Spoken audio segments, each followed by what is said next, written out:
Hello everyone, how are you all doing? Okay, so today we are going to start with lecture 5 of Partnership Act. हमने lecture 4 तक कर लिया है, जिसमें मैंने यूनिट 1 और यूनिट 2 का सेक्शन नंबर 16 तक आपको करवाया था. तो एक बार देख लेते हैं लास्ट क्लास में हमने क्या क्या किया था. Just go through it. हमने क्या किया था, हमने ये सारे जो भी सेक्शंस मैंने आपको बताए थे, how the tricks to remember these sections, ये भी मैंने डिस्कस किया था. ये सारी चीजें हमने कर ली थी सेक्शन नंबर 16 तक. Personal profits earned by the partners, यहां तक हमने कर लिया था. हमारा एक सेक्शन नंबर 17 बचा था. 17 जल्दी से करते हैं और उसके बाद आज हम करने वाले हैं फ्रॉम सेक्शन नंबर 18 टू 24. ठीक है ना. तो वो सारे सेक्शंस भी आज हम इस क्लास में कंप्लीट करेंगे. So let's move ahead with the first topic of the day which is section number 17. तो देखो सेक्शन नंबर 17 क्या है. Rights and duties of partners after a change in the firm. अभी तक हमने सेक्शन नंबर 16 तक rights and duties of a partner पढ़ा है. Right, mutual rights and duties, ये सारी चीजें पढ़ी है. तो आपका ये जो सेक्शन है ये बताता है will there be any changes in the rights and duties of the firm. Will there be? Yes. आपके rights and duties में कुछ कुछ changes आ सकते हैं. कब changes आएंगे? आप जब changes आएंगे तो करना क्या पड़ेगा, आपके rights में changes आ सकते हैं और कब आएंगे वो है यहाँ पे. कब आएंगे वो changes? कि जब आपका कोई नया पार्टनर एंटर करेगा. ऑफ कोर्स नया पार्टनर एंटर करेगा तो उसको भी राइट्स देने पड़ेंगे. राइट. तो अगर आपका एबीसी पार्टनर है, एक नया पार्टनर डी एंटर करता है, तो आपके ड्यूटीज में, म्यूचुअल राइट्स में थोड़े चेंजेस आ सकते हैं. ओल्ड डाइज और रिटायर्स, पुराने पार्टनर अगर मर जाता है या रिटायर कर जाता है तो भी आपके चेंजेस आ सकते हैं. Then you have change in the nature of the business. Now what do you understand by that. For example आप कैंडल मेकिंग का बिजनेस कर रहे थे. किसका? कैंडल मेकिंग का. अब इस कैंडल मेकिंग से आप अपना बिजनेस को चेंज करना चाहते हो टू रियल एस्टेट. ठीक है ना. तो आपका पूरा का पूरा नेचर चेंज हो रहा है. राइट. तो आपको अग्रीमेंट चेंज करना पड़ेगा, आपको राइट्स चेंज करने पड़ेंगे, ड्यूटीज चेंज करनी पड़ेगी. Isn't it. तो आपका नया पार्टनर आ रहा है, पुराना जा रहा है, चेंज हो रहा है नेचर ऑफ द बिजनेस में. Firm carries on even after the expiry of the fixed term for a purpose. मतलब क्या हुआ, मैंने आपको टाइप्स ऑफ पार्टनरशिप में बताया था कि आपका एक पार्टनरशिप होता है जिसमें आप ड्यूरेशन मेंशन करते हो. सपोज फॉर एग्जाम्पल 2 इयर्स के लिए आपने पार्टनरशिप खोला है. राइट. आपका एक ड्यूरेशन होता है ना टाइप्स ऑफ पार्टनरशिप में. Partnership at will, partnership fix period वाला, partnership at duration. Right, you remember. तो ये वाला पार्टनरशिप सपोज फॉर एग्जाम्पल आपका 2 इयर्स आपने फिक्स किया था अग्रीमेंट में कि हम 2 साल तक पार्टनरशिप करेंगे. अब आपका 2 साल पूरा हो चुका है, लेकिन अब आपको मजा आ रहा है. आपने स्टार्ट तो किया था, लेकिन स्टार्ट करते करते 2 साल चला गया. अब आपको बड़ा अच्छा लग रहा है in that business. So now you are planning to convert that partnership at of a fix duration into partnership at will. उसमें आप कन्वर्ट करना चाहते हैं और आप 2 साल के बाद भी कंटिन्यू करना चाहते हैं. तो ऑफ कोर्स आपका अग्रीमेंट में चेंजेस आपको करना पड़ेगा. समझ में आया ना. तो ये 4 सिचुएशंस है जहां पे आपका चेंज होगा in the rights and duties of the partners. ठीक है ना. अब मैम राइट्स एंड ड्यूटीज जो होगा क्या सारा चीज चेंज हो जाएगा? नहीं. अभी तक हमने जो बाय डिफॉल्ट लॉ पढ़ा था, अभी तक हमने जो बाय डिफॉल्ट जितने भी rights and mutual rights and duties पढ़े थे वो एज इट इज रहेंगे. आपको कुछ चेंजेस करना है तो अलग बात है. Suppose for example mutual rights में क्या था कि अगर नॉट मेंशन तो सारे पार्टनर्स बराबर से प्रॉफिट शेयरिंग करेंगे. राइट, इक्वली होगा. अगर आपको उसमें चेंजेस करना है तो आप अग्रीमेंट चेंज कर दो. As simple as that. तो अभी तक बाय डिफॉल्ट हमने जो जो पढ़ा था, जो एज पर जनरल लॉ आपको सजेस्ट करता है, वो आपका चेंज नहीं होता है. अगर आपको चेंज करना है तो अग्रीमेंट को चेंज कर दो. After the change in the constitution, mutual rights and duties of the partners remains the same as they were before. जैसे कि म्यूचुअल राइट्स एंड ड्यूटीज का मतलब क्या हो गया, जो भी हमने पढ़ा था कि उनका रिस्पॉन्सिबिलिटी बनता है कि अकाउंट्स को अच्छे से मेंटेन करे, किसी से कोई बातें छुपाए ना, ये सारी चीजें हमने पढ़ी थी. राइट. तो वो सारी चीजें चेंज नहीं होगी. After the expiry of the firm, अगर आपका फर्म का ड्यूरेशन एक्सपायर हो गया तो क्या फिर भी आपका चेंज होगा? नहीं. तभी भी आपका rights and duties of the partners remains the same as they were before, so far as consistent with the business carried on. जो बिजनेस आप कर रहे हो उसके अकॉर्डिंग अगर है तो अगर सेम बिजनेस कर रहे हो तो आपका कोई भी राइट्स एंड ड्यूटीज चेंज नहीं होगा. Now where additional undertakings are carried out, मतलब कि आपने पार्टनरशिप खोला था, आपने पार्टनरशिप स्टार्ट किया था फॉर अ पर्टिकुलर पर्पस, एक पर्टिकुलर अंडरटेकिंग, एक पर्टिकुलर अपॉर्चुनिटी के लिए आपने वो पार्टनरशिप को ओपन किया था ना। उसके बाद आप और भी ज्यादा प्रोजेक्ट्स ले रहे हो, और भी ज्यादा अंडरटेकिंग्स ले रहे हो, तो क्या होगा, उस अंडरटेकिंग से जो general mutual rights and laws है वो आपका पार्टनर का रिमेन सेम रहेगा as per the original undertakings. जो आपके ओरिजिनल अंडरटेकिंग्स में जो आपके राइट्स एंड ड्यूटीज थे वो एज इट इज आपके आगे के अंडरटेकिंग्स के लिए भी वैसा का वैसा रहेगा। ये वाला जो लॉ है, ये वाला जो सेक्शन है, बहुत ही ज्यादा इजी है, इसमें एज सच कुछ है नहीं जो आपको एकदम स्ट्रेस लेना है, इसीलिए बस एक बार रीडिंग मार लेना, बिकॉज इसमें क्या कह रहा है, जो आपके लॉज पहले थे सेम एज सच आपके mutual rights and duties as it is रहेंगे when you change your constitution of the partnership. हाँ, अगर आपको एक्स्ट्रा कुछ ऐड ऑन करना है या हटाना है तो आप अग्रीमेंट में मेंशन करेंगे, वरना सब कुछ वैसा का वैसा रहेगा। समझ में आया? Let's move on further. तो आपका सेक्शन नंबर 17 हो चुका है। हमने अभी तक काफी सारे सेक्शंस किए थे, सेक्शन नंबर 11, 10, 11, 12 इतने सारे सेक्शंस किए थे। 9 से 17 तक हमारा हो चुका है। तो हमने 9 से 17 जो सेक्शंस किए थे एक बार जल्दी से देख लेते हैं कि 9 to 17 हमने क्या किया था। 9 हमारा ड्यूटीज बताता था, 10 हमारा फ्रॉड के बारे में बताता था कि अगर आपने फ्रॉड किया है तो आपको फर्म का भरपाई करना पड़ेगा। 11 हमको अग्रीमेंट के बारे में बताता था कि अग्रीमेंट में क्या क्या है, A to F था, रिमेंबर, A से लेके F तक था। फिर हमारा 12 बताता है बिजनेस कंडक्ट करने के लिए कि बिजनेस कैसे कंडक्ट करना है, क्या क्या चीजें करनी है। 13 हमको म्यूचुअल राइट्स एंड ड्यूटीज के बारे में बताता था। 14 हमको प्रॉपर्टी ऑफ द फर्म के बारे में बताता था कि फर्म की प्रॉपर्टी है, पार्टनर की प्रॉपर्टी नहीं है। 15 हमको एप्लीकेशन ऑफ द प्रॉपर्टी के बारे में बताता था कि आप फर्म की प्रॉपर्टी को खुद के बेनिफिट के लिए यूज नहीं कर सकते, दैट इज रॉन्ग। और 16 हमको पर्सनल प्रॉफिट्स अर्न अगर आप करते हो यूजिंग द फर्म नेम या फर्म की प्रॉपर्टी, अगर आप कोई भी पर्सनल प्रॉफिट्स यूज करते हो फर्म का कुछ भी यूज करके, तो वो पर्सनल प्रॉफिट आपका नहीं है, वो फर्म का प्रॉफिट है। ठीक है। और सेक्शन नंबर 17 अभी मैंने बताया आपको, चेंज इन फर्म। अगर आपका कोई भी चेंज इन फर्म होता है तो क्या क्या प्रोविजंस है वो सारी हमने पढ़ ली। समझ में आया? तो सेक्शन 9 to 17 हमारा डन हो चुका है। इसको लर्न करने का तरीका भी मैंने अपने प्रीवियस क्लास में बताया है, लेक्चर नंबर 4। जिसने भी नहीं देखा है please you can go back to my channel and you can watch that class, okay. And अगर आपको ये नोट्स चाहिए तो आप मेरे टेलीग्राम ग्रुप को ज्वाइन कर सकते हैं जिसका डिस्क्रिप्शन नीचे दिया हुआ है। So let's move on with the fresh topic today, that is section number 18. अब 18 क्या कहता है प्लीज यहां देखो अच्छे से, वेरी इंपॉर्टेंट। 18 को समझना बहुत जरूरी है, एकदम अच्छे से सुनना क्या कहता है हमारा ये 18। Okay, now section number 18 to 22 हम क्या करने वाले हैं, ये जो हमारा सेक्शन है ना,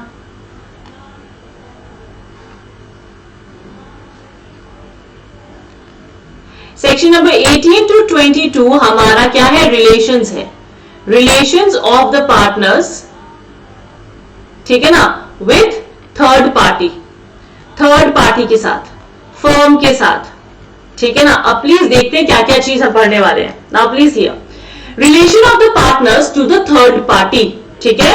section number 18, partner to be an agent of the firm.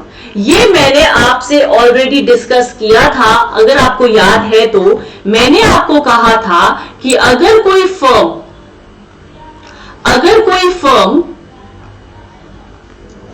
Suppose एक फर्म है,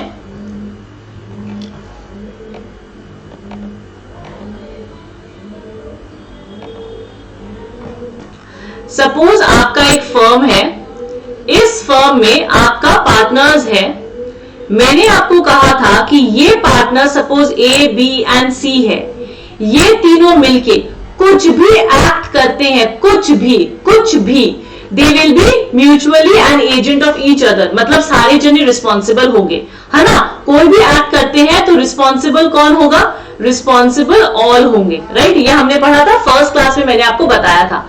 अब इसमें मैंने आपको एक क्लॉज भी बताई थी, वो क्लॉज क्या थी कि जो भी एक्ट है वो हमारा ऑर्डिनरी कोर्स में होना चाहिए। किस में होना चाहिए, ऑर्डिनरी कोर्स में होना चाहिए। मतलब कि फर्म जो काम कर रही है अगर उसी से रिलेटेड है तो फिर रिस्पॉन्सिबल होगा सब कोई। और दूसरी बात मैंने क्या बताई थी कि आपका फर्म का नाम यूज होना चाहिए, यूज फर्म का नेम, फर्म का नेम यूज होना चाहिए, ये हमने बात करी थी, राइट। ये दोनों अगर कंडीशन सेटिस्फाइड है तो फिर आप कोई भी एक्ट करते हो तो आप क्या बन जाते हो, you become a mutual agent of each other, तो आप फर्म का भी म्यूचुअल एजेंट हो जाते हो। मेरी बात समझ में आई ना। अब वही चीज को हम यहां पढ़ने वाले हैं, partner to be an agent of the firm, subject to the provisions of the act, a partner is an agent of the firm for the business of the firm। मतलब कि फर्म का जो भी बिजनेस है, अगर उस business से related अगर पार्टनर कोई भी एक्ट करता है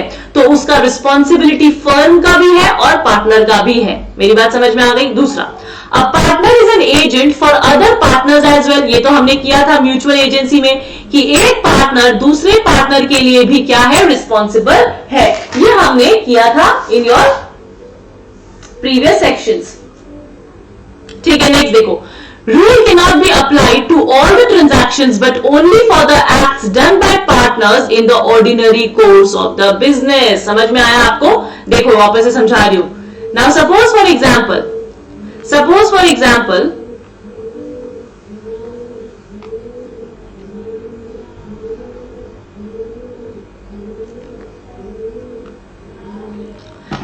for example आपका ए, बी और सी पार्टनर्स है, they are dealing with clothes का काम करते हैं, टेक्सटाइल्स का काम करते हैं, ठीक है ना। इसी में से ए ने क्या किया, किसी को फाइनेंस दिया, किसी को लोन दिया, ठीक है, इन the name of the firm, firm के नाम से लोन लिया, टुक फाइनेंस, ठीक है, लोन लिया लिख लेते हैं, लोन टुक, ठीक है ना, फर्म के नेम से, ठीक है, फर्म के नेम से। Now please understand one thing, क्या आपका ये जो लोन लेने का, ये जो फाइनेंस लोन दिया कर देते हैं,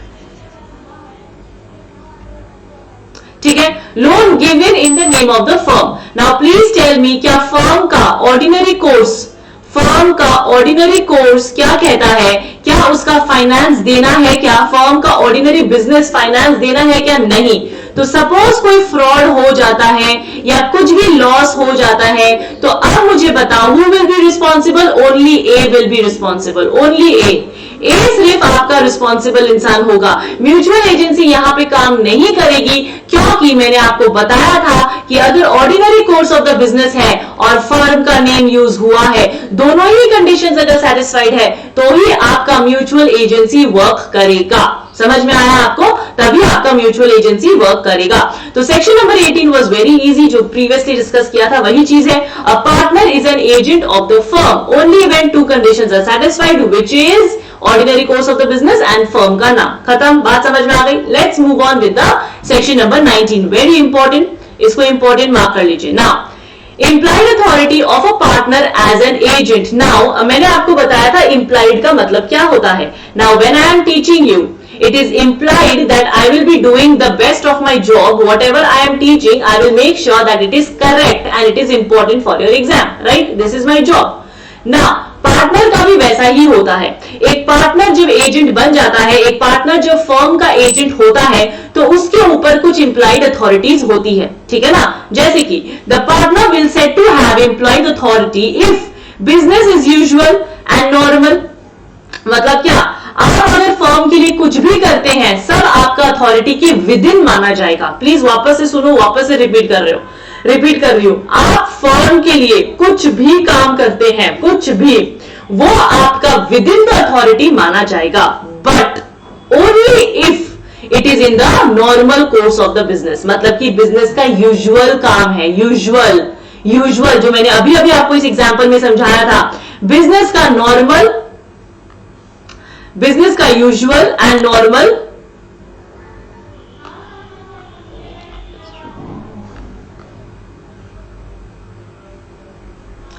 बिजनेस का यूजुअल एंड नॉर्मल कोर्स है of a kind carried by the firm. Of a kind का मतलब होता है ordinary course of the business. यहां पे लिख लो, ordinary course of the business अगर है बिजनेस का तो ही वो माना जाएगा इम्प्लाइड।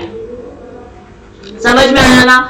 अगर वो आप कुछ भी करते हो उस फर्म से related in the ordinary course of the business तो वो आपका मान लिया जाएगा। The act is with in the name, act is in the name of the firm, ये मैंने आपको बता दिया। With in the scope of authority, ये मैंने आपको बता दिया। स्कोप ऑफ अथॉरिटी मैं आपको बताऊंगी, इसका कुछ लिमिटेशंस है जो हम अभी नेक्स्ट स्लाइड में करेंगे। In the normal course of the business, तो बेसिकली दो बातें जो मैंने आपको कही वही बातों को 4 पॉइंट में लिखा हुआ है। प्लीज मेक श्योर करना कि ये आपको अच्छे से समझ में आए कि एक एजेंट एक एम्प्लॉयड अथॉरिटी के विद इन काम करता है जब अगर वो कुछ भी कर सकता है अपनी फर्म से रिलेटेड, अगर वो ordinary course of the business में कर रहा है, फर्म का नाम उसने यूज किया है और उसका स्कोप उसके अथॉरिटी के अंदर है। स्कोप अथॉरिटी के अंदर का मतलब there are some limitations which an agent which a partner can not do, which a partner can not do. वो देखो लिमिटेशंस देखो please. Employed authority of a partner as an agent of the firm, employed authority है।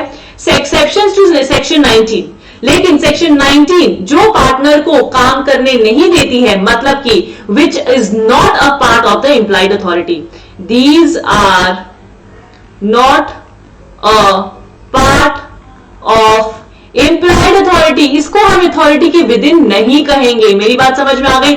जो मैं scope की बात कर रही थी यहाँ पे, जो मैं स्कोप की बात कर रही थी यहाँ पे, स्कोप ऑफ द अथॉरिटी, ये वही है। एक्सेप्शंस को ध्यान में रखना है। यहां पे एक्सेप्शंस वाला चीज को एक्सक्लूड करेंगे और बाकी चीज को हम मान लेंगे कि आप विद इन द अथॉरिटी आपने काम किया है। समझ में आया? तो जल्दी से देखते हैं, इसका मैंने पॉइंट्स बनाया है जो जो आपको याद करना है। तो कौन सा आपका एम्प्लॉयड अथॉरिटी के विद इन हम नहीं कंसिडर करते हैं? Number 1 immovable property. क्या है immovable property? Number 2 suit, number 3 claim, फिर बैंक अकाउंट, फिर आर्बिट्रेशन और एक और है आपका पार्टनरशिप। ये 1 2 3 4 5 6 पॉइंट्स में मैंने आपको डिवाइड किया है। Let's move ahead. Number first point आपका रिलेटेड है, 2 पॉइंट्स रिलेटेड है, 2 पॉइंट्स है इसके अंदर which are related to immovable property. क्या क्या है? Can not acquire on behalf of the firm, मतलब कि अगर एक पार्टनरशिप फर्म है, उसका एक पार्टनर को कोई प्रॉपर्टी खरीदना है तो वो खुद से without the consent of all the partners वो कोई भी प्रॉपर्टी नहीं खरीद सकता on behalf of the firm. मेरी बात समझ में आ गई? उसको कंसेंट चाहिए होगा ऑफ ऑल द पार्टनर्स। क्या मेरी बात समझ में आ गई? तो इसको हम इंप्लाइड अथॉरिटी नहीं बोलेंगे। तो कैन नॉट अक्वायर, तो मेन पॉइंट जो आपको यहां पे ध्यान रखना है, can not acquire immovable property without the consent of all the partners on behalf of the firm. Clear? Next, cannot transfer anything belonging to the firm, मतलब मैं पार्टनर हूं, हम दोनों पार्टनर्स हैं, मैं आपसे बिना पूछे फर्म की प्रॉपर्टी बेच नहीं सकती हूं, वो मेरे अथॉरिटी के अंदर नहीं आता है, वो मेरे इंप्लाइड अथॉरिटी के अंदर नहीं आता है। मेरी बात समझ में आ गई? तो इमूवेबल प्रॉपर्टी से रिलेटेड 2 पॉइंट्स है which is can not acquire and can not transfer anything belonging to the firm और एज योर इंप्लाइड अथॉरिटी। ये 2 चीज आप नहीं कर सकते। याद हो गया? चलो next, suit. Now can not withdraw और सूट और विड्रॉ अ सूट और proceedings any admit any liability in the suit against the firm। मतलब क्या हुआ? अब सपोज फॉर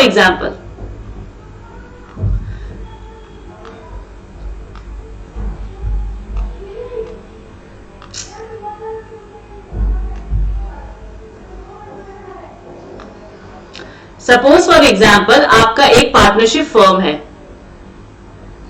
इस पार्टनरशिप फर्म में आपका ए बी सी है।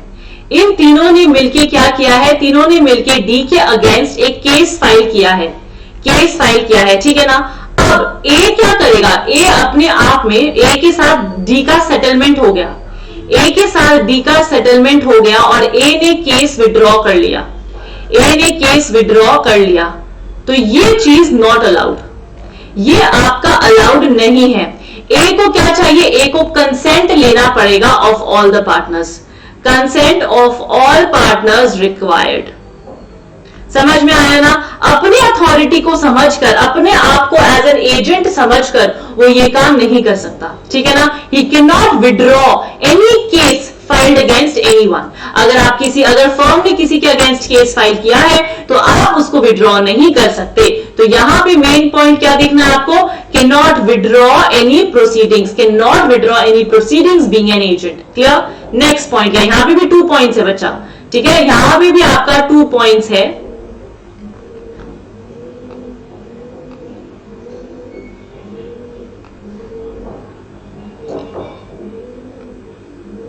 there is some glitch, I guess.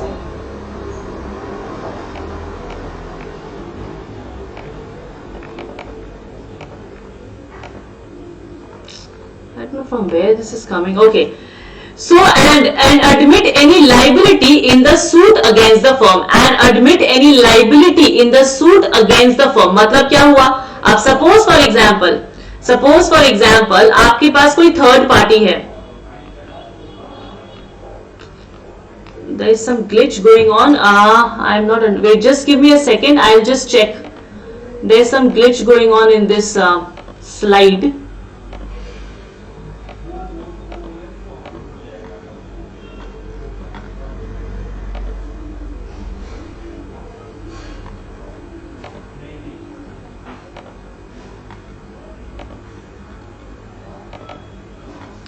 Just give me a second, okay? I'm very sorry, but there's some issue here. I'll just check that, okay?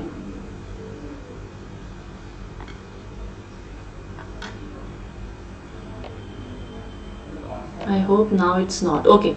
Chalo ji. Sorry for the break in the between. I hope this is clear now. चलो. तो यहाँ पे हमने क्या किया? यहाँ पे हमने किया कि इट कैन नॉट विड्रॉ, कोई भी सूट विड्रॉ नहीं कर सकता है. और ये वाला चीज आपको समझ में आ गया? It can not withdraw a suit, कोई भी सूट आप अपने हिसाब से विड्रॉ नहीं कर सकते. ठीक है ना?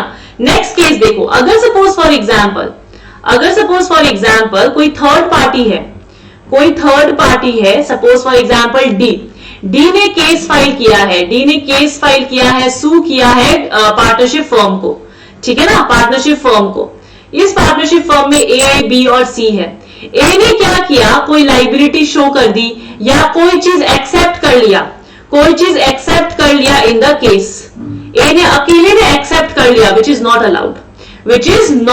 क्यों नॉट अलाउड है?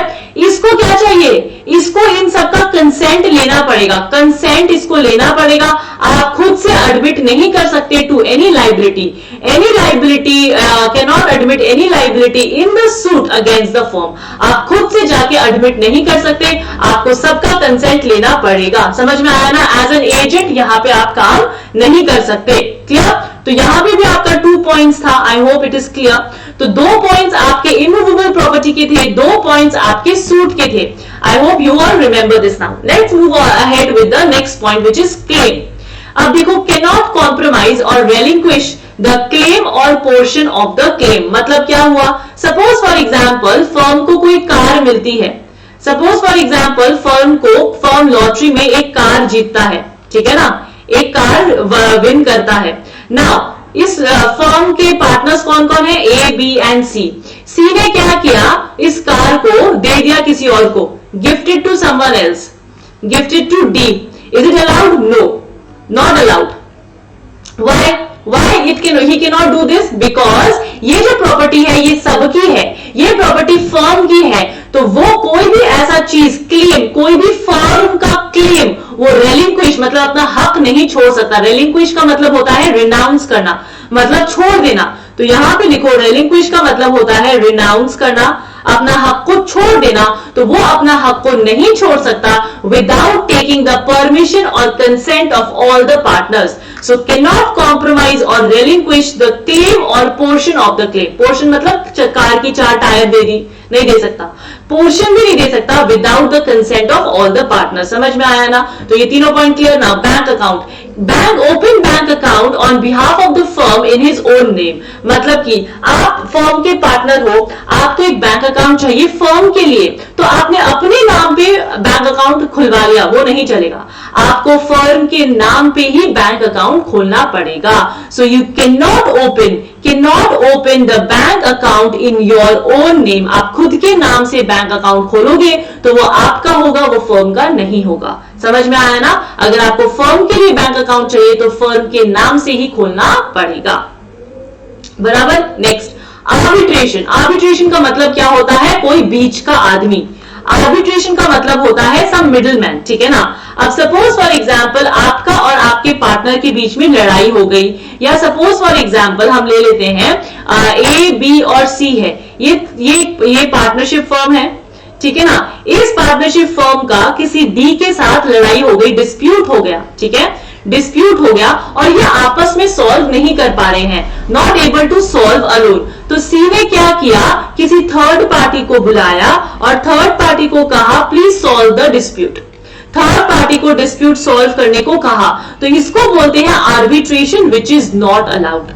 आप ये चीज अपने से डिसाइड नहीं कर सकते। आपको अगर आर्बिट्रेशन इन्वॉल्व करना है, अगर आपको थर्ड इन पर्सन इन्वॉल्व करनी है, तो आपको क्या करना पड़ेगा, आपको कंसेंट लेना पड़ेगा of all the partners. You have to take the consent of all the partners. So you can not submit a dispute to arbitration का मतलब होता है कोई थर्ड पार्टी को आप अपने डिस्प्यूट में नहीं इन्वॉल्व कर सकते without the consent of all the partners. अकेले इंप्लाइड अथॉरिटी के अंदर वो चीज नहीं आएगी। Clear? Next, partnership cannot enter into a partnership on behalf of the firm. You cannot enter into a partnership on behalf of the firm. अब ये मैंने फर्स्ट क्लास में पढ़ाया था, लेकिन अभी भी मुझे बहुत बच्चे इस पे क्वेश्चंस करते हैं, मैंने देखा है। अब मेरे को एक बात बताओ, मैंने आपको क्या कहा था कि एक पार्टनरशिप, एक पार्टनर दूसरे पार्टनर के साथ मिलके पार्टनरशिप कर सकता है, यस कर सकता है। एक पार्टनरशिप फर्म दूसरे पार्टनरशिप फर्म के साथ कर सकता है क्या? नो, नहीं कर सकता। अब सपोज फॉर एग्जाम्पल इस पार्टनरशिप फर्म है, ये इसका फर्म का कोई मेंबर है, कोई पार्टनर है सी, इसने फर्म के बिहाफ में पार्टनरशिप कर लिया, फर्म के बिहाफ में अकेले ने, कर सकता है क्या? नहीं कर सकता, नहीं कर सकता। इसको इसमें भी कंसेंट चाहिएगा of all the partners. You need a consent of all the partners. Can not enter into a partnership on behalf of the firm. आप एज एन इंप्लाइड अथॉरिटी उसको नहीं मान सकते। तो इंप्लाइड अथॉरिटी के अंदर यहाँ पे 4 पॉइंट्स थे, यहाँ पे 5, 6, 7 और 8, टोटल में आपके 8 पॉइंट्स है। आई होप आपको याद हो गया होगा कि ये सारी चीजें आपकी इंप्लाइड अथॉरिटी के अंदर नहीं आती है। तो सेक्शन नंबर 8 था कि आप एक एजेंट हो, सेक्शन नंबर 19 था कि आपके पास एज एन एजेंट कुछ इंप्लाइड अथॉरिटीज होती है और उसके कुछ एक्सेप्शंस होते हैं। क्लियर? अब let's move on further now, चलो आगे बढ़ते हैं। अब नेक्स्ट आता है 20 और 21, जिसको हम एक बार स्किप करेंगे because section number 22 has to be read with section number 19। तो सिंस मैंने आपको सेक्शन नंबर 19 करवाया है, तो उसके जस्ट बाद मैं आपको सेक्शन नंबर 22 करवाऊंगी because it is important. Okay, क्योंकि इसको आपको 19 के साथ पढ़ना है। Mode of doing act to bind the firm, मतलब क्या हुआ, अब आपने कोई काम किया है, सपोज फॉर एग्जाम्पल, ठीक है ना, आप पार्टनर्स हो, यहां देखो please,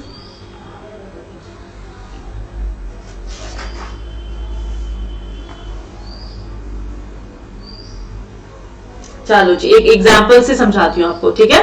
now please see here, आपका एक पार्टनरशिप है, ठीक है, कौन है, ए, बी और सी, ठीक है। इनका काम क्या है, इनका काम है रियल एस्टेट का, इसका ये ऑर्डिनरी कोर्स है, ठीक है। मैंने ये ऑलरेडी डिस्कस कर दिया, लेकिन वापस से बताऊंगी क्योंकि आपका सेम है, section 18, 19, 20 is 18, 19, 20, 22 is the same thing. Okay, अब क्या हुआ, ए ने एक प्रोमिसरी नोट इशू किया, प्रोमिसरी नोट्स इशू कर दिए, किसको, डी को, ठीक है, डी को कर दिए, और इसके वजह से कुछ फ्रॉड हो गया और लॉस हो गया, लॉस हो गया, ठीक है। अब मेरी बात सुनो, अब ये जो डी को लॉस हो गया ना, डी को लॉस हो गया ना, अब ये जो डी है ये सू करना चाहता है।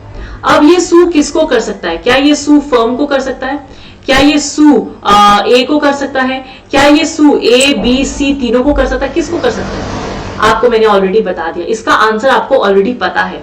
फर्म का ऑर्डिनरी कोर्स क्या था बिजनेस का, real estate, right, real estate का काम था। फर्म ने, ये ए ने किया क्या, ए ने प्रोमिसरी नोट इशू किया, जो बैंक का काम है, जो किसका काम है, बैंक का काम है। तो क्या यहां पे फर्म रिस्पॉन्सिबल होगी क्या, नहीं। क्या यहाँ पे एबीसी, बीसी भी रिस्पॉन्सिबल होगी क्या, नहीं।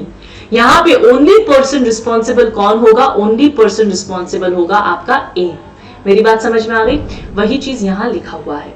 सपोज फॉर एग्जाम्पल एक और चीज मैं आपको बताती हूँ, सपोज फॉर एग्जाम्पल बैंक है, बैंक ने कोई प्रोमिसरी नोट इशू किया, प्रोमिसरी नोट्स इशू किया, ठीक है।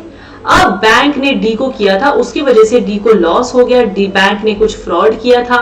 अब डी अगर चाहे बैंक को सू कर सकती है क्या, बैंक को सू कर सकती है, यस। बिकॉज बैंक का ऑर्डिनरी कोर्स क्या था, बैंक का ordinary course of the business ही था इशू ऑफ प्रॉमिसरी नोट। ये इसका ordinary course of the business है।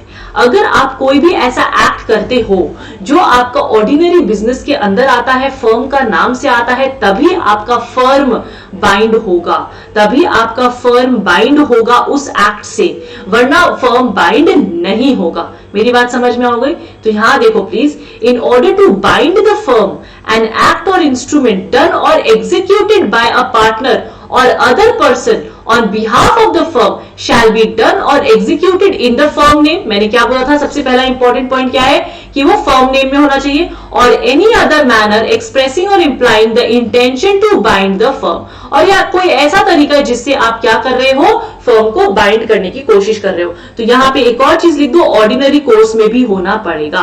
अगर इसमें भी नहीं है तो भी आपका माना नहीं जाएगा, तो भी आप फर्म को बाइंड नहीं कर सकते। तो सेम चीज है ना जो आपने 18 में पढ़ा था एजेंट वाला में, वही चीज है ना, बस वो एजेंट वाला जो आपने पढ़ा था ना उसमें आपका इंप्लाइड अथॉरिटी ऐड कर लेंगे, और फिर हमने क्या लिखा कि ये दोनों को मिला के फर्म की रिस्पॉन्सिबिलिटी क्या बनती है, फर्म की रिस्पॉन्सिबिलिटी बनती है कि फर्म वो सारे एक्ट के लिए रिस्पॉन्सिबल होगा जो उसके पार्टनर ने इंप्लाइड अथॉरिटी में रह के किया है। मतलब कि firm will be responsible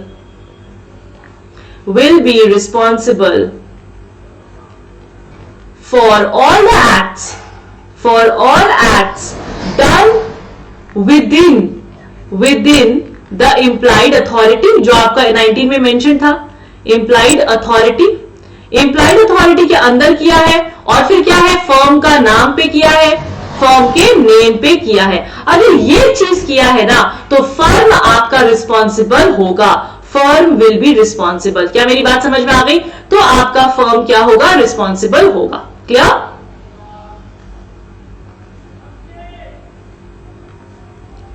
clear? समझ में आ गया ना? चलो बहुत बढ़िया।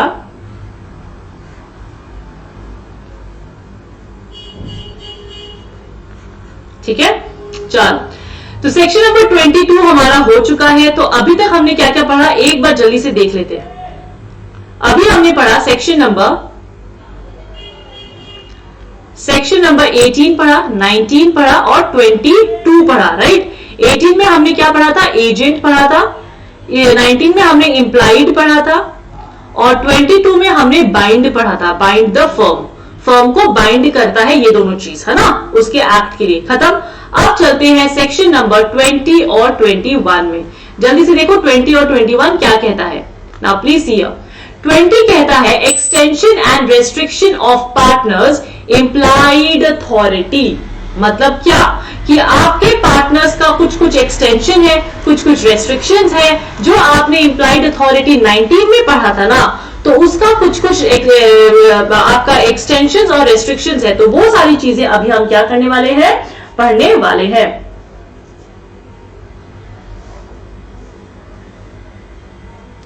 तो इसको समझने के लिए जल्दी से हम क्या करते हैं, हम एक एग्जाम्पल लेते हैं। ठीक है, सपोज फॉर एग्जाम्पल, आपका 2 एग्जाम्पल समझाऊंगी, ध्यान से सुनना।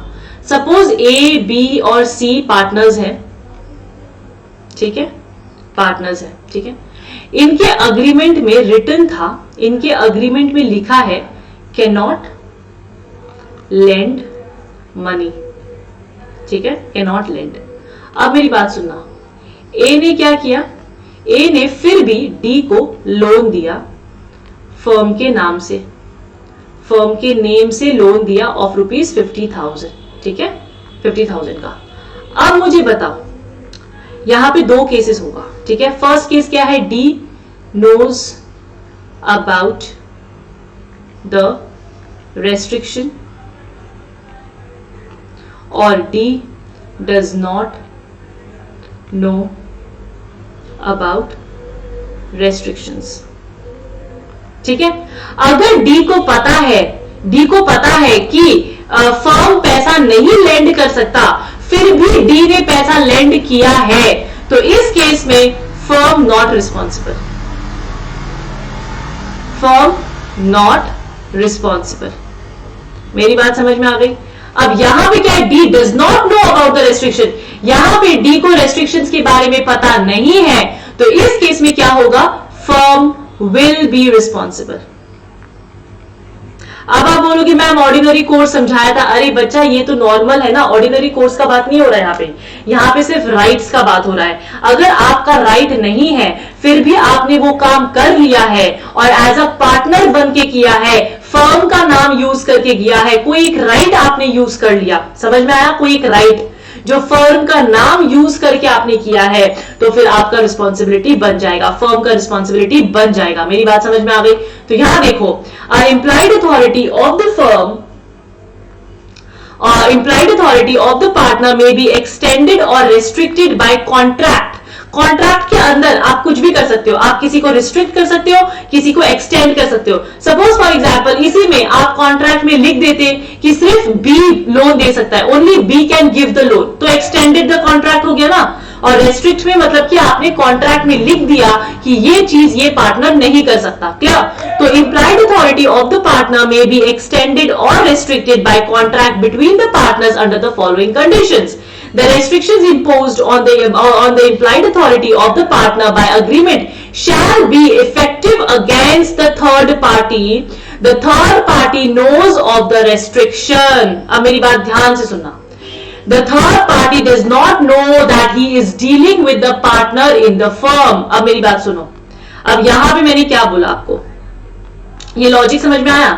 अब आपके implied authorities में आपके इंप्लाइड अथॉरिटी का जो एक्सेप्शन है, आपके इंप्लाइड अथॉरिटी का जो एक्सेप्शन है, क्या क्या एक्सेप्शन है था कि क्या immovable property, right? Immovable property खरीद नहीं सकते, प्लीज ध्यान से सुनना, कैनॉट बाय, कैनॉट बाय, ये आपका रेस्ट्रिक्शन था, क्या था? ये आपका एक्सेप्शन था। लेकिन आपने कॉन्ट्रैक्ट में किया कि ए कैन परचेज इमूवेबल प्रॉपर्टी, आपने इसको एक्सटेंड कर दिया, कॉन्ट्रैक्ट को एक्सटेंड कर दिया, एंड इट इज अलाउड, ये आपका अलाउड है। मैंने आपको क्या बोला, ये बाय डिफॉल्ट रूल्स है, आप अपने कॉन्ट्रैक्ट को अपने हिसाब से मोल्ड कर सकते हो, अपने हिसाब से लिख सकते हो। तो आपने अपने अग्रीमेंट में लिखा कि ए कैन परचेज इमूवेबल प्रॉपर्टी। अब क्या हुआ, ए ने परचेज कर लिया, ए ने परचेज कर लिया, तो ये अलाउड है, ठीक है ना। अब सपोज बी ने परचेज किया, बी ने परचेज किया, अब कौन रिस्पॉन्सिबल है? अगर थर्ड पार्टी को पता है, नोज अबाउट द रेस्ट्रिक्शन कि सिर्फ ए कर सकता था, बी नहीं कर सकता था, then firm not responsible, firm not responsible. लेकिन अगर सपोज डी को, थर्ड पार्टी को पता नहीं था और फिर भी बी ने कर लिया, देन फर्म इज रिस्पॉन्सिबल। समझ में आया ना? Implied authority of the partner may be extended or restricted by the contract between the partners under the following conditions. The restrictions imposed on the implied authority of the partner by agreement. अगर आप कोई भी implied authority को extend या restrict करते हो तो वो थर्ड पार्टी के अगेंस्ट इफेक्टिव रहेगा। कैसे? The third party knows of the restriction, अगर उसको पता है, and the third party does not know of the restriction. अगर थर्ड पार्टी को पता है, then firm not responsible. और अगर थर्ड पार्टी को नहीं पता, देन फर्म रिस्पॉन्सिबल। समझ में आया? इजी। तो यही चीज बस आपको लिखना है और यही चीज आपका एक्सटेंशन और restriction of the implied authority है, और कुछ भी आपकी इंप्लाइड अथॉरिटी के अंदर नहीं है। Clear? Extension and restriction is possible only by the consent of all the partners, not majority or one partner. अगर आपको implied authority के अंदर कुछ भी changes करना है तो सबका सहमति चाहिए, किसी एक का सहमति से नहीं काम बनने वाला। तो implied authority सेक्शन नंबर 19 में हमने डिस्कस किया था, तो सेक्शन नंबर 19 में जो 8 पॉइंट्स थे वो आपके implied authority के एक्सेप्शंस में आते हैं। क्लियर? वो एक्सेप्शंस की बातें यहाँ पे की गई है कि आप उसको एक्सटेंड भी कर सकते हो, उसको रेस्ट्रिक्ट भी कर सकते हो, वो आप अपने अकॉर्डिंग कर सकते हो, लेकिन अगर आप कुछ भी करते हो तो उसमें कंसेंट चाहिए of all the partners. Clear? समझ में आया? चलो आगे चलते हैं। Section number 21, partners authority in emergency. अब इमरजेंसी का बहुत सिचुएशन आ गया है, उसमें पार्टनर के पास क्या अथॉरिटी है? A partner has authority in an emergency to do all the acts for the purpose of protecting the firm. मतलब आप कुछ भी कर सकते हैं अगर आप फर्म को प्रोटेक्ट कर रहे हैं from the loss, as he would have done as an ordinary in the ordinary prudence। मतलब कि नॉर्मली जो लोग सोचते हैं रैशनल पर्सन की तरह, as a rational person, as a rational person जो डिसीजन लिया जाता है, अगर उसके तहत उसकी लिमिट में रह के अगर आप करते हो कुछ भी to protect the firm from the loss, तब क्या होगा, तब सब अलाउड है. In his own case under acting under the similar circumstances then such acts are bind by the firm. तो ऐसे एक्ट फिर क्या हो जाएंगे, फर्म के एक्ट हो जाएंगे. अगर आप ऐसा कोई भी काम करते हो जो फर्म को बचाने के लिए करते हो, भले ही आपकी अथॉरिटी के विद इन हो या बाहर हो, दैट डजंट मैटर. अगर आप कोई भी ऐसा काम करते हो जो फर्म को बचाने के लिए करते हो, अगर वो आपकी अथॉरिटी के बाहर भी है लेकिन उससे आपका फर्म बचता है और वो आप खुद अपने लिए करते होते इन द ऑर्डिनरी प्रूडेंस यूज करके, तो वो एक्ट आपका फर्म का एक्ट माना जाएगा and firm will be responsible. Clear? Clear? समझ में आया ना? एकदम इजी. चलो, तो अभी हमने क्या क्या पढ़ा? सेक्शन नंबर 20-21 में हमने क्या पढ़ा? 20 में हमने पढ़ा एक्सटेंशन और रेस्ट्रिक्शन, और 21 में हमने इमरजेंसी पढ़ा. तो इसको याद कैसे करेंगे? इमरजेंसी पढ़ा. इसको याद कैसे करेंगे? प्लीज देखो, इसको याद कैसे करेंगे एवरीवन, प्लीज सी.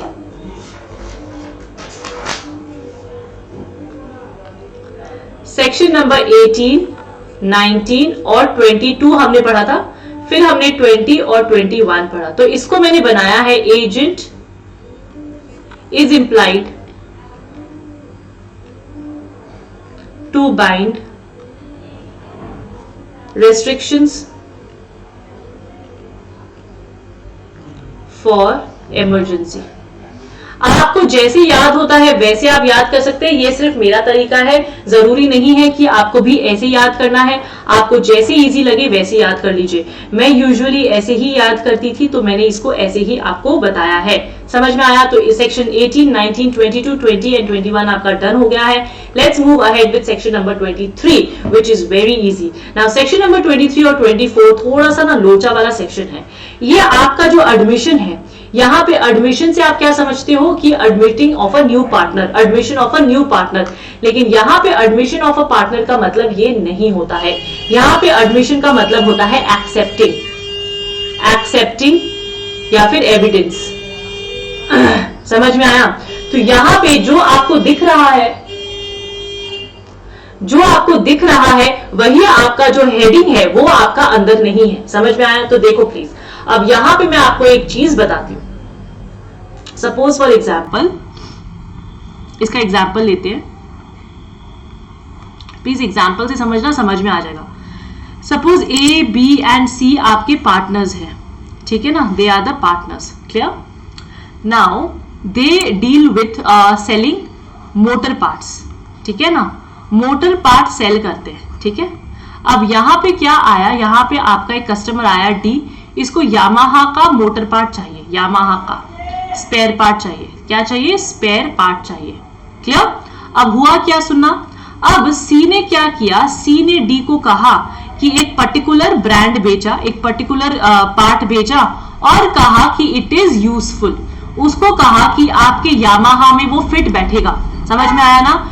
सी ने डी को कहा कि ये वाला ले जाइए भाई साहब, ये आपकी यामाहा में एकदम फिट बैठेगा, आपको टेंशन लेने की जरूरत नहीं है. डी उसकी बात मान के चला जाता है और वो यामाहा में उस स्पेयर पार्ट को पुट करता है और वो नॉट यूजफुल निकलता है. क्या होता है? That is not fit. वो आपकी यामाहा में फिट ही नहीं हो रहा. तो अब डी ने क्या किया, डी का डैमेज हो गया, ये व्हीकल डी का लॉस हो गया, यामाहा डैमेज हो गया, ठीक है ना? डैमेज हो गया. अब डी ने क्या किया, डी ने सूट फाइल करी, डी ने सूट फाइल करी. अब मुझे बताओ, क्या अब के कोर्ट में केस जाएगा, कोर्ट में केस जाएगा. तो अब आगे क्या हुआ, कोर्ट में केस गया. जब कोर्ट में केस गया तो कोर्ट में एविडेंस देना पड़ता है ना, एविडेंस की क्या है. तो एज एन एविडेंस डी ने क्या कहा, एज एन एविडेंस डी ने कहा कि सी एडमिटेड, प्लीज सुनना, सी एडमिटेड दैट, क्या कि ये वाला जो पार्ट है दैट पार्ट विल फिट. सी ने एडमिट किया था कि ये पार्ट फिट होगा. तो ये एडमिशन को हम यूज करेंगे as an evidence against the party. समझ में आया आपको? तो ये एडमिशन का बात यहां पे हो रहा है, ये एडमिशन ऑफ अ पार्टनर की बात नहीं हो रही है, यहां पे एक्सेप्टिंग की बात हो रही है कि सी ने एक्सेप्ट किया था कि भाई साहब ये स्पेयर पार्ट लेके चले जाओ, आपका यामाहा में फिट बैठ जाएगा, आपको कोई भी तकलीफ नहीं होगी। लेकिन ऐसा हुआ नहीं, उसको लॉस हो गया, उसका यामाहा डैमेज हो गया, उसने केस फाइल किया और कोर्ट में ये excepting of the spare part, C ने जो एक्सेप्ट किया था ना, इसी को हम एविडेंस मानेंगे। बस यही चीज यहां पे लिखा हुआ है। एन एडमिशन और representation made by a partner concerning the affairs of the firm, मतलब अगर आप कोई भी चीज रिप्रेजेंट करते हो या कोई भी चीज एक्सेप्ट करते हो, एडमिशन का मतलब यहां लिखो एक्सेप्ट करते हो as a partner in front of a third party regarding the affairs of the firm, तो वो आपका एविडेंस माना गया है against the firm. So it will be considered as an evidence against the firm if it is made in the ordinary course of the business. लेकिन वही चीज ordinary course of the business में होना चाहिए। अगर सपोज फॉर एग्जांपल यहां पे ए B और सी है, सी ने अपने डी को क्या किया, ड्रग्स बेचा, ड्रग्स सेल किया और डी की वाइफ उसको लेती है और मर जाती है, डाइज। तो यहां पे एबीसी का काम क्या था, स्पेयर पार्ट्स का काम था। तो क्या डी आके ये बोल सकता है क्या कि सी ने ड्रग्स बेचा, ड्रग्स बहुत अच्छे थे, उसने बोला था, लेकिन फिर भी मेरी वाइफ मर गई? नहीं बोल सकता ना, क्योंकि उसका ordinary course of the business spare parts था, ड्रग्स वाला काम नहीं था। समझ में आया ना?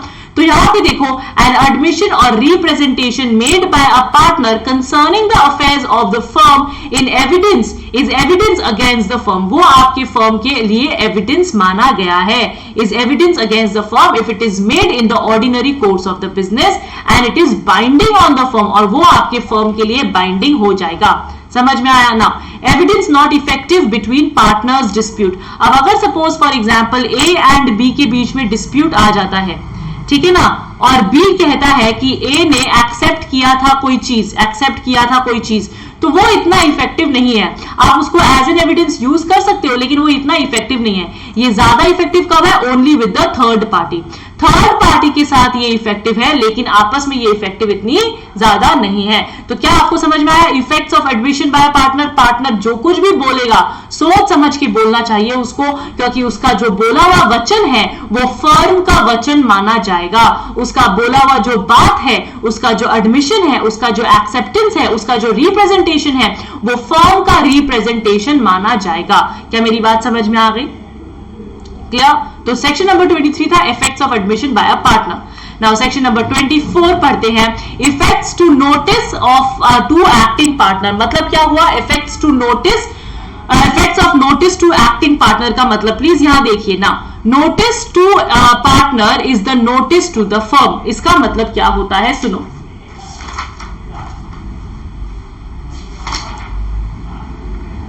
अब सपोज फॉर एग्जाम्पल, मैं आपको एक एग्जाम्पल लेके समझाती हूं। A B and C partners है, ठीक है, दो तीन चीजें समझाऊंगी। यहां पे ए जो है वो आपका एक्टिव पार्टनर है। क्या है? एक्टिव पार्टनर है।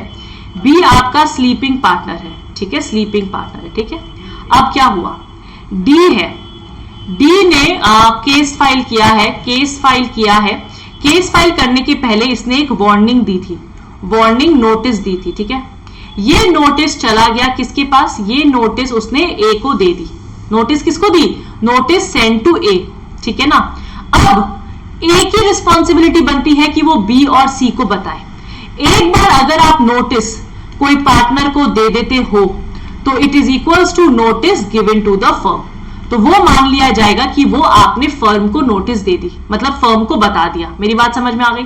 अब लेकिन अगर सपोज ये इसने बी को सेंड किया होता, सपोज फॉर एग्जांपल इसने यही चीज बी को सेंड किया होता, तो क्या हम इस केस में मान लेते क्या notice given to be equals to notice given to A? नहीं मानते। यहां पे नोटिस गिवन टू ए था, यहां पे notice given to B is not equal to notice given to firm. यहां पे नोटिस गिवन टू बी को हम equal to notice given to firm नहीं मानेंगे। It has to be an active partner, not a sleeping partner. मेरी बात समझ में आ गई? क्लियर? देखो, notice to a partner is a notice to the firm. Notice must be actual and constructive. Actual होना चाहिए, कंस्ट्रक्टिव होना चाहिए, मतलब लिखा में होना चाहिए या ओरली ढंग से बताना पड़ेगा. And must be received by the working partner and not the sleeping partner. Sleeping partner receive नहीं कर सकता है, वर्किंग पार्टनर रिसीव करेगा तो ही हम मानेंगे उसको. ठीक है. Notice must relates to firm's business only. Notice आपके फर्म के बिजनेस से रिलेटेड ही होना चाहिए, फर्म से रिलेटेड ही होना चाहिए. Inoperative in the case of fraud. इसका मतलब क्या होता है प्लीज देखना. Suppose for example A, B और सी आपके पार्टनर्स हैं. ये लोग किस में डील करते हैं? ये लोग क्लोथ्स में डील करते हैं. क्लोथ्स में रॉ मटेरियल खरीदते हैं, फिर उसका टी शर्ट्स बनाते हैं. ठीक है ना. अब क्या हुआ, सी रॉ मटेरियल परचेज करने गया था. परचेज करने से उसने क्या किया, क्वालिटी लो परचेज कर ली. क्वालिटी लो उसने परचेज कर ली, लेकिन उसने बी और ए को बताया नहीं. उसने सोचा कि मैं हाई क्वालिटी बोलूंगा और पैसे खुद मार लूंगा. मतलब मैं क्या करूंगा, मैं पैसे को, मनी को क्या करूंगा, मनी मैं ले लूंगा. समझ में आया ना. मनी का उसने हेरफेर किया और लो क्वालिटी में हाई क्वालिटी बता के उसने बी और सी को, ए और बी को बताया. और फिर बाद में पता चला तो उसने एक तरीके से फ्रॉड किया ना. उसने यहां पे फ्रॉड किया ना. मनी उसने हाई का चार्ज किया लेकिन क्वालिटी लो खरीदा और बीच का जो पैसा था उसने खुद रख लिया और उसने ए और बी को बताया नहीं. तो यहां पे ये केस क्या है, फ्रॉड का केस है. तो क्लोथ्स का लो क्वालिटी होने का जो नोटिस है, द नोटिस, नोटिस मतलब कि नॉलेज, नोटिस मतलब कि नॉलेज, द नॉलेज कि ये जो क्लोथ्स है वो लो मटेरियल का है, ये रॉ मटेरियल जो है वो लो क्वालिटी का है. ये नॉलेज किसको था, सी को था. लेकिन सी ने जानबूझ के ये चीज छुपाई बिकॉज उसको फ्रॉड करना था. तो इसीलिए ये वाला जो नोटिस इक्वल्स टू, तो यहां पे आपका notice equals to partner, notice to the partner will not be equals to the notice to the firm. तो यहां पे notice to partner not equals to notice to firm. समझ में आया ना. नोटिस इक्वल टू पार्टनर आपका notice equal to firm नहीं माना जाएगा बिकॉज यहां पे आपका फ्रॉड हुआ है. क्लियर? समझ में आया एकदम अच्छे से. चलो बहुत अच्छे. तो सेक्शन नंबर 23 और 24 में हमने क्या किया, ग्रुप में करवा रही हूं. ठीक है. सेक्शन नंबर 9 to 17 आपको करवाया मैंने. 18 to 22, हाँ 22 हमने किया था. फिर 23 to 24 हमने क्या किया, ये आपका एडमिशन और नोटिस किया. क्या किया, एडमिशन एंड नोटिस किया. ठीक है. इसको आप करो, जो दिखता है वो होता नहीं. एडमिशन का मतलब क्या हो गया कि एडमिट करना, लेकिन यहाँ पे तो एक्सेप्टेंस था. और नोटिस का मतलब क्या हो गया, नोटिस करना, मतलब यहाँ पे तो नॉलेज है. राइट. तो जो दिखता है वो होता नहीं है. तो 3 स्लॉट्स हमने कर लिए हैं. अब हमारा नेक्स्ट आता है 25 to 30, अराउंड 38 है. राइट. 38 सेक्शंस है आपके पास. तो ये हम जल्दी से आपके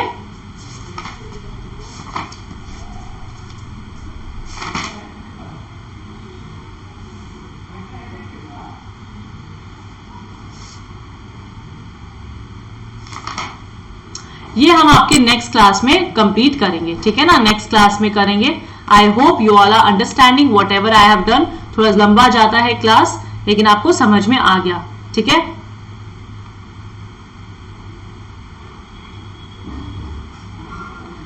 चलो, thank you so much everyone. It was very nice having you all. I hope you all had a great session. See you in the next class. Bye bye.